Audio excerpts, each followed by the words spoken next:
Welcome to Points to Ponder. My guest today is my good friend, the Reverend Jonathan Tuttle. Jonathan, would you tell us a little bit about yourself? Yeah, sure. I am the rector currently at St. Paul's Episcopal Church in Kingsport, Tennessee. And I came up here most recently from Albany, Georgia, where I served in my first cure, St. John and St. Mark, down there. And before that, I went to Duke Divinity School for my seminary education, and before that, I was at Milligan College, which is here in Upper East Tennessee. And so I kind of made my way back here after falling in love with it while I spent my 4 years of undergrad and 1 year following undergrad here in East Tennessee. So love the area, love the landscape, and could not wait to get back once we left. So I'm glad you decided to come back. Yeah. Welcome to East Tennessee. As I told you before when we were having our conversation, we spent October looking at different aspects of justice, just broad areas of justice, things like environmental justice, economic justice, racial justice. And one of the things about justice is that the ability to tell the truth of our own experience and to hear the truth of somebody else's experience is a very important thing. And so I wanted to take these next few weeks in November, we're going to focus on some different aspects of that kind of truth, not abstract truth, but the kind of truth that has to do with people's story and their experience and the narrative that we tell. So our topic this week, our point to ponder this week, is a point about truth listening. And this quote came to mind for me, and that it comes from the German theologian, philosopher, Paul Tillich. And the quote is this: "The first duty of love is to listen." And I know from our conversation the other day that you found yourself in a position of needing to listen and have a story to tell us about that. So would you tell your story? Yeah, sure. So as I said, I went to Duke Divinity School, and I had kind of a strange pathway toward ordination. And so I arrived at Divinity School hoping to pursue a PhD, some sort of academic degree after a Master's of Divinity, but very quickly found out that that was not for me. And so I started to pursue an MDiv for what I didn't know at the time, but pretty quickly learned that the Episcopal Church was the home for me, and I was sensing a call to ordination toward the end of that. I say that because my call to ordination kind of came toward the end of my seminary education, which put me in an odd position. And at the end of that seminary education, I was also taking some courses around sort of the formation of a racial imagination in the world, where concepts of race came from and how that informed the church's understanding of race and humanity and all of those sort of complex issues. And so I was learning about a lot of this, learning about how race informs our understanding of creation and all of these kinds of things. And the opportunity presented itself to me at the end of my seminary education to graduate from Duke and go directly into parish ministry as a lay pastoral leader. And there were a couple of possibilities for me. And the one that really stood out to me was this parish in Albany called St. John and St. Mark. And it stood out to me specifically because St. John and St. Mark was this wonderful little church that had formed out of a merger. In 1994, Albany went through this 100-year flood that destroyed quite a bit of the city. And after sort of the city was going through its own repairing process, the bishop of Georgia, instead of allowing the two churches to rebuild themselves separately, encouraged them to merge together and pool their resources. And so the unique part about this parish is that St. John was a historically Black Episcopal church in the Diocese of Georgia, one of the, I think, 3 or 4 there, and St. Mark was not, and so it was kind of a merger of two smaller parishes, but also a merger of a black church and a mostly white church.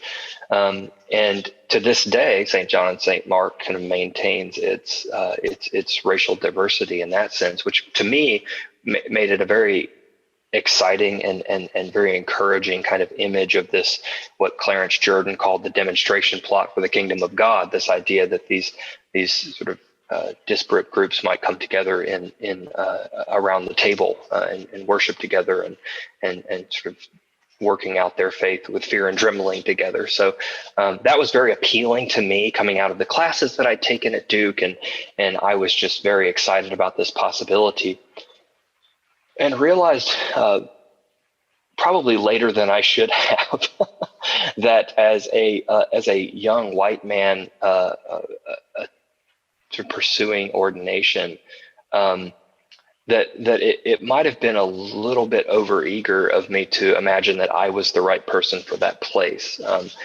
I will say that my ordination happened there. Those people are a part of me and a part of my story, and I love them very much, and they loved me very much and still do. And I would not trade those 5 years for really anything. But I will say that I'll put it this way: my self-awareness going into that situation was very, very low. I had very little self-awareness going into that situation, despite having just taken these wonderful courses that taught me about how I need to be self-aware in those situations. So getting into it was very interesting, kind of having these ideas and this education that kind of shifted my own thinking quite a bit, and in a way that made me very kind of excited about teaching and preaching along these lines of racial justice and the issue of race in the church, and realizing that I landed in a place where this kind of young, I think I was 26 at the time, lay pastoral leader, fresh out of seminary, wanted to go talk about race with a congregation of half the congregation being Black people who'd lived through segregation and Jim Crow era in the South, quite a few of them, right, and the civil rights movement. And so just kind of looking back on that, and something that I reflected on later on in my time there, just this sense of, boy, that was, like I said, that was just very little self-awareness on my part. And so over time, being able to recognize the importance of listening to where these people had been, what brought them together, why they were committed to the place they were committed to, and recognizing that is so much, that's so important for being able to build this kind of trusting relationship where, as I had hoped in the beginning, the sort of kingdom of God can be manifest in our particular neighborhood. And so that was maybe a roundabout way or long way of talking about what you've asked, but that's a little bit of that story anyway. With broad strokes, what did you hear as they began to tell you about their experiences? Well, one of the things that was, I had I guess the negative way to say it is that the thing that I would harp on a lot as their pastor was the theological sort of flourishes of the concept of stability. So being in a place for a long time and committing to that place and those kinds of things. And realizing now that was my first cure. I was there for 5 years, and these people, some of them had been in this church since they were children. Mm-hmm. And it's like, I don't know anything about stability, recognizing that like my understanding of stability is entirely abstract, whereas I have these people who, some of them had been married to each other for quite a long time and had been committed to St. John or St. Mark, and then through the merger and through that kind of difficulty and the conflict there and understood, that came to understand that place as their community, even through that kind of difficult situation. And again, like I knew nothing about stability, and here I was talking about it to all these people who'd been practicing it for most of their lives. And so that was one thing that I kind of that I learned from those folks. But I think even more so is just the kind of individual, being able to hear kind of the individuals talk about their experience with in growing up in the area or living through even whether it's the merger or when we would talk about issues of race and just being able to hear kind of their own individual experiences of those things. That was it's hard to land on one, and I also don't necessarily want to tell on people or say things specific, but just kind of I think that I should say too that St. John at St. Mark was right down the road from Albany State University, which is an HBCU, and a lot of the folks there, a lot of my folks there were professors or retired professors from the university. And so had this kind of long history in the area of being, teaching in a historically Black college or university. And so that came to bear on some of our conversations and some of the things we discussed. And I think toward the end, I think the important, kind of one of the more important pieces is that a lot of these conversations became more open and more fruitful toward the end when that trust is built and you feel like you can tell the truth to each other. I mean, there's something about being able to tell the truth in the context of trust, where truth can then be uncovered with this sort of mutual sense of, okay, we're doing this together, as opposed to just, I have to tell the truth to this person because, I just have to say this whether they accept it or not. That's a very vulnerable thing to do.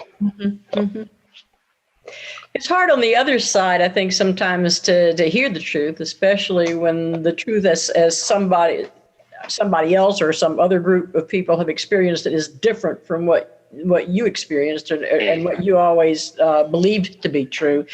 Did you find anything that challenged you in any way, that woke you up to a different way of looking or anything like that?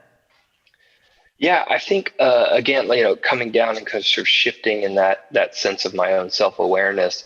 But one thing was I did struggle sometimes with kind of knowing how to approach some of those conversations. I found myself particularly around if we were reading a book together that brought up some issue of race and trying to hold together both the personal experiences of those people in the room, but also recognizing that I was always very hesitant to go into some of those conversations, worried that I was asking the Black members of my congregation to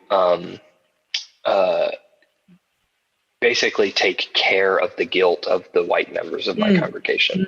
And recognizing that these people are coming to church and I don't necessarily want them to have to hold that, this should be a space where that's not expected, that labor is not expected of them. And I still don't really know what to think about that. And I could be very wrong about that, but I'm just, that was one thing that challenged me all the way up to the end, was just how do I have this conversation in such a way that I'm not asking the Black members of my community to do extra labor in holding the emotional, sort of stress and anxiety of the white members who might become, learning something new or whatever. So let's wind up here back where we began with Tillich's quote of the first duty of love is to listen. But I'm going to change that a little bit and just ask you to, if you have a couple of words in closing to say about the act of listening as an act of love.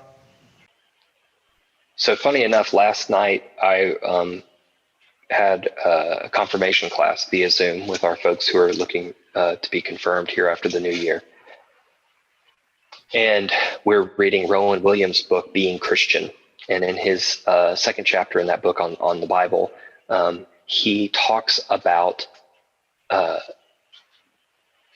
listening to the scriptures in the liturgy.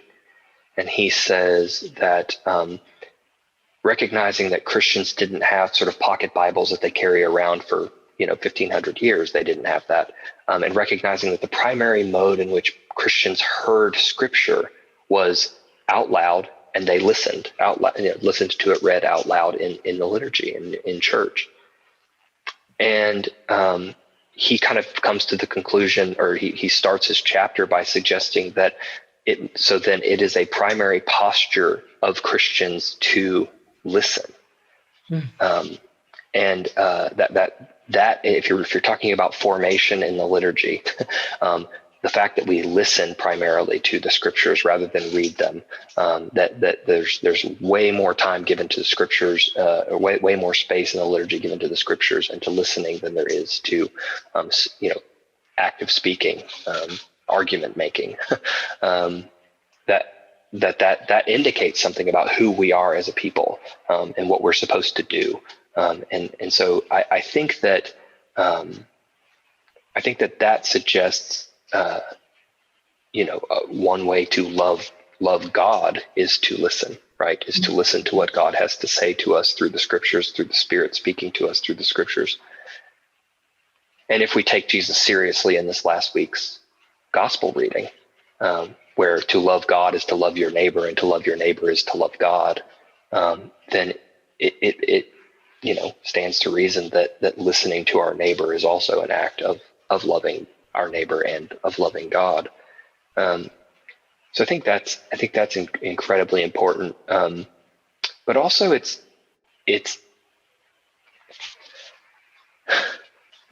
I think it's a matter of humility and recognizing that my love of someone is that to love someone is to want what is in their best interest, what is good and flourishing for them, and that can't be imposed.